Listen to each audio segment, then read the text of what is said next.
in this little segment while I'm doing my favorite chore again. Uh, my lawnmower. If it ain't the snowblower, it's my lawnmower. We should be married. I wanted to reach out to Tony DeFeo, Uncle Tony's Garage. I think I said once before, if I didn't, I'm going to say it. I think Tony's a brother from another mother. He at least has to be, at least in my opinion, because he echoes 95% of my thoughts. And our government's not listening to us about encasing us in this Chinese plastic prison, as I call it, and it's done deliberate. And Tony was one of the ones that echoed my thoughts. You know, if you're really worried and serious about the environment, why are you building 1,000 brands of effing cars that can't be fixed? You know, my mother was one of those suckers. Somebody tells her on TV something's better, right away she goes out and buys one. You know how many people gave up their old appliances under the scam that the new ones are more environmentally friendly, use less electric, and you and I all know that's fucking horse shit. And if it uses less electric, it ain't working right. Okay? Our forefathers, okay, as I keep stating over and over, we had vehicles over 50 years ago, 40 years ago. People are coveting those vehicles now, just like me. Okay? You can't build 1,000 brands of cars that can't be fixed, or the guy on a weekend, on a Sunday, that's got to go to work on a Monday, can't go down to the goddamn auto parts store and just get what they want. You know, like I said about advanced auto parts. You got the power up knuckleheads, because they're all morons. They don't know what an AC service kit is, how many, I can't get the right parts, you can't get the part on the same day. You see, they built the Chinese Walmart right out of Advanced AutoZone, Napa now. Remember what I told you? They get to be the only game in town and they can shit all over you. But before, they were all about service. We got the parts. We got people that know cars. We'll get, you know. Now they got idiots. And now if you got to go to work, 9 chances out of 10 you're going to get fired if you have one of those temperamental type of shitbags that I won't work for. That's why I work here in my backyard, because I ain't going to put up with a blowhard like that. I sent 2 of them on their ass in my time, and let's not talk about that in the video. You know, what I'm trying to express is they're talking about the environment. They build car after car that barely lasts 2, 3, 4, 5 years, and it's shot, rusted through. What about modular platforms? Because the pickup truck, the older pickup truck, it's a modular vehicle. You can take the engine in and out, the transmission. You don't have to remove the body or drop the whole engine out of the bottom of the car. You just go and get another engine and put another engine, another transmission in it, without removing the whole vehicle and separating every piece, and then creating yourself more problems with all kinds of plastic plugs and junk that breaks. Okay? This is why you can't trust a politician. Just like Trump said he was going to straighten this out. We're overburdened here in Pennsylvania with illegals. You got to see the shithouse I got next door to me. And I can't keep up because I keep fixing things. They ripped my wire out from my two-way radio. My two-way went dead last night, my ham radio. Like, what the fuck? There's a piece of pipe laying on the wire. It's torn out of the... I mean, I don't get it. I don't get it. Oh, now we're just going to deport the bad ones. They're not supposed to be here. People got in fights. People got dead over COVID, fighting over masks that you didn't need, because it was all a hoax. And this is all run by Israel. Now, I'm telling you that from the Department of Defense. There are literally legions of us that quit because we saw this coming with Israel. I've been telling people for years, ever since I had my motorized bike channel here, that this was coming. And it was manifested all by Israel and China. Remember what I told you? Okay? China's the one. They make it for, and Israel advertises it on TV and people want it. The pimp and the hoe. Israel's the best brokers, the Chinese, they're the best buddies they ever had. They're not America's friends, and they never were. So I don't know where people are coming from. And it's, as I said, it's, you just can't pull this out of your ass and make a video. It has to be either your belief to be as smooth as I'm saying it, and it's coming out to talk to me. And that's why I reached out to Tony DeFeo, Tony was kind of searching for some words, and uh, him and I would be terrible salesmen. Maybe I'd be a slight grade above Tony. Tony seems a little bit. He seems a little inhibited to speak his mind at times, but he's dead. He's dead spot on. As I said, I said, Jesus Christ, I got another brother I never knew I had. But 9 chances out of 10, what Tony tells you is pretty much fact. Even with carburetors and stuff, the man is, you know, he grew up like I did.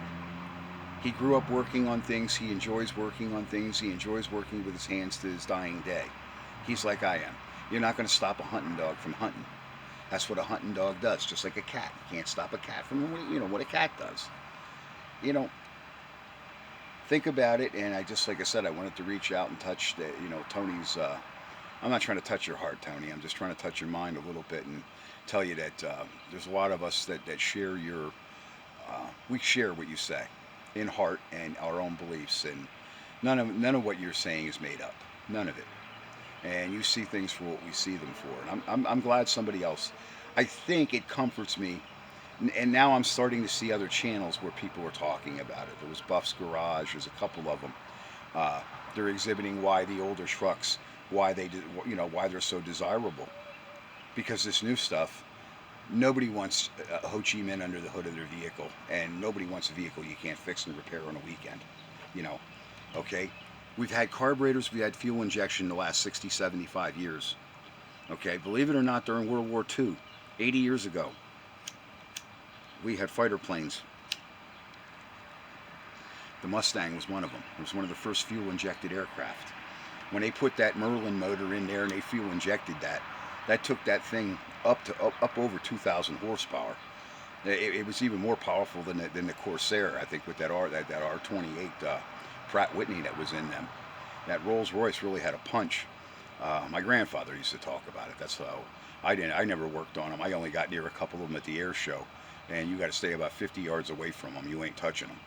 But I got to, you know, you should see a guy like me. We had technology 80 years ago that works. We didn't need a plastic sensor to tell us what to do, how to back up. Okay, you want to put I call them retard machines. I backed one up, and I knew what I was doing. I was getting close to something, and this one you could shut that nonsense off. I knew what I was doing with it, and all of a sudden, my hat actually flew in the back seat. It scared me that bad because it had a proximity sensor. In other words, when you get within a certain close distance of something, I could only imagine working in a car lot how annoying that shit is. No wonder you can't get mechanics. You know, another one, the horns. I forget. I think I left the hood unlatched, and I dropped it in drive, and it's like the alarm's going off. I put it in park, it went out. Okay, so the alarm went off and it reset itself. Okay, I put it back in drive. I think that was a Kia that did that, a Sportage. I think that's what that was that did that. A car like that would drive me mental. The cars that lock you in all the time when you close the door, okay, those drive me mental. Okay, I can't take shit like that. If I want a backup camera, I'll put it in my vehicle. Okay, if I want a proximity alarm, I'll put it. It's something, then that's a personal preference. But those things are not for everybody. And we don't want to be paying because we've got to replace a hood latch like on a Nissan, and maybe the car won't start. We don't want to have a plug-and-play environment where you need a goddamn computer programmer just to service an automobile. The nonsense has got to stop. And Tony DeFeo, him and I are pretty much on the same page. Thanks for watching my videos. If you watched this to the end and, well, it didn't really bear any fruit for you than what other people are saying or you're saying yourself, it's not made for that. Other people will share it, maybe play it for their state representative, their senator, and call them an asshole, like I call mine assholes down here. Argle and Mr. Colonel down there, what the hell's his name?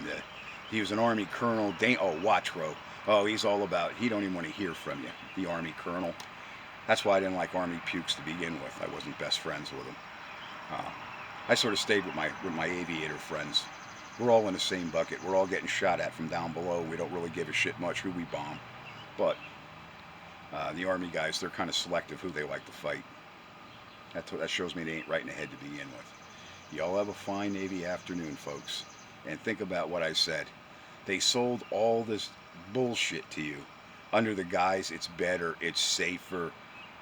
You know what? Right now, it's the biggest nuisance America has. Is this Chinese garbage that can't be fixed. You know, they're in a day. Today, nothing broke. I'm almost astonished that nothing broke, but I don't really do that much today other than cut grass. But the other day, my weed trimmer, I had to get a new head on my weed trimmer. I didn't even have that other head on there. One of these things down here. See that? I didn't have the other one on there about a year. And it started spitting line out all over the place. There's a piece over there. You know, the lines, there was one of those ones like almost like that, but it had the three wheels or whatever on it. And you stuck the line in it and it locked in. Well, it didn't lock in no more. And anytime you got near something, a bush, a fence, a post, it ripped the, you know, plastic junk. You know, they made trimmers and weed whackers 40 years ago. The guy here, he had a, what was it, an Echo weed whacker? 39 years old. I'm pretty sure that was built in 87 or 88, like my Ford. I did the math. It was 39 years old. I got parts for it. Believe it or not, I found parts for that Echo and I fixed it. And it ran. And I told him, I says, I don't know how the compression's going to be on it. Well, he uses, this is another product here, free promotional. I see a lot of guys on the videos use that stuff because they know better. That's what I'm trying to tell, you know, reach out to Uncle Tony. Okay?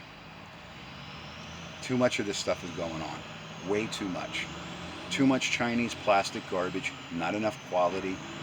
And it was those guys that were wearing the disc that sued every American industry out of business, just like, I guess the last victim was the people that made that weed killer or whatever. I mean, they sued everything out of business for safety, and then they sent it over to China, and they're making the same goddamn thing. And there's not an issue with it. And it's less quality, it's even more dangerous. Especially auto parts that don't work underneath the hood of your car.